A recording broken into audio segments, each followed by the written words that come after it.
छोटा हाथी जिसने अपनी हिम्मत पाई। एक हरे भरे जंगल में एक छोटा हाथी रहता था जिसका नाम एली था। एली छोटा, जिज्ञासु और सवालों से भरा हुआ था। उसे जंगल में घूमना बहुत पसंद था, लेकिन वह कई चीज़ों से डरता था, जैसे गहरी नदी, ऊंचे पहाड़ और यहाँ तक कि भिन भिनाती मधुमक्खियाँ। एक दिन उसकी माँ ने उससे कहा, तुम बड़े हो रहे हो एली।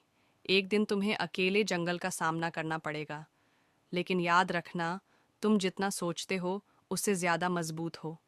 एली को यकीन नहीं हुआ। उसने सोचा, मैं दूसरों की तरह मजबूत नहीं हूँ। मैं बड़े और बहादुर काम नहीं कर सकता। एक सुबह जब एली नदी के किनारे खेल रहा था, उसने देखा कि उसका दोस्त, एक छोटा बंदर जिसका नाम चिप्पी था, एक गिरी हुई डाल के नीचे फंसा हुआ था।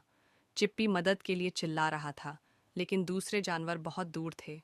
एली उसकी मदद करना चाहता था, लेकिन डाल बहुत भारी लग रही थी। उसने सोचा, मैं ये नहीं कर सकता, मैं बहुत छोटा हूँ। लेकिन फिर उसे अपनी माँ की बात याद आई। उसने अपनी आंखें बंद कीं, गहरी सांस ली और खुद से कहा, शायद मैं कोशिश कर सकता हूँ। एली ने अपनी छोटी सूंड से डाल को पकड़ा और पूरी ताकत से खींचा। पहले तो डाल हिली भी नहीं, लेकिन फिर उसने अपने पैर जमीन पर मजबूती से जमाए और एक बड़ा जोर लगाया। डाल हिल गई। आखिरकार एली ने पूरी ताकत से खींचकर चिप्पी को आजाद कर दिया। तुमने कर दिखाया एली, चिप्पी ने खुशी से कहा।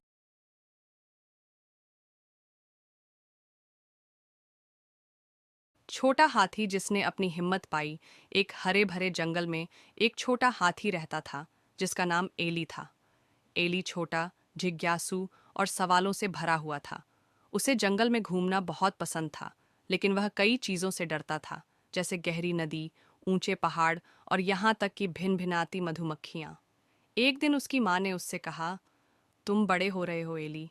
एक दिन तुम्हें अकेले जंगल का सामना करना पड़ेगा, लेकिन याद रखना, तुम जितना सोचते हो उससे ज्यादा मजबूत हो। एली को यकीन नहीं हुआ। उसने सोचा, मैं दूसरों की तरह मजबूत नहीं हूँ। मैं बड़े और बहादुर काम नहीं कर सकता। एक सुबह जब एली नदी के किनारे खेल रहा था, उसने देखा कि उसका दोस्त, एक छोटा बंदर जिसका नाम चिप्पी था, एक गिरी हुई डाल के नीचे फंसा हुआ था। चिप्पी मदद के लिए चिल्ला रहा था, लेकिन दूसरे जानवर बहुत दूर थे। एली उसकी मदद करना चाहता था, लेकिन डाल बहुत भारी लग रही थी। उसने सोचा, मैं ये नहीं कर सकता, मैं बहुत छोटा हूँ। लेकिन फिर उसे अपनी माँ की बात याद आई। उसने अपनी आंखें बंद कीं, गहरी सांस ली और खुद से कहा, शायद मैं कोशिश कर सकता हूँ। एली ने अपनी छोटी सूंड से डाल को